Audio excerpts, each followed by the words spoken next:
అయేషా గారి గురించి మాట్లాడుకోవాలనుకుంటే ఆమె కొంచెం హైపర్ యాక్టివ్ లాగా అనిపిస్తుంది.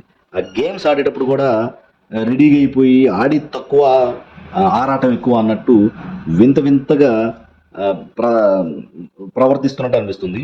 సో అది ఎంతవరకు కరెక్ట్ అర్థం కావట్లేదు. అట్ ది సేమ్ టైం మనకి ఈ డిమాండ్ పవన్ని డ్యాన్స్ నేర్పమని కొంచెం సైడ్ ట్రాక్ అంటే డిమాండ్ పవన్ని రీతుని మాత్రం వేరే విధంగా చూస్తుంది, పవన్ని వేరే విధంగా చూస్తుంది. అంటే బయట గేమ్ చూసొచ్చింది కాబట్టి అందరికి వచ్చే ఆడియన్స్కి వచ్చే డౌట్ ఏంటంటే స్లోగా పవన్ని తన వైపు తిప్పుకొని రీతుకి పవన్కి మధ్యలో దూరాలను ట్రై చేస్తుందా అనిపిస్తుంది. ఎందుకంటే ఆ గేమ్ సల్సా డ్యాన్స్ ఒకటి వేశారు.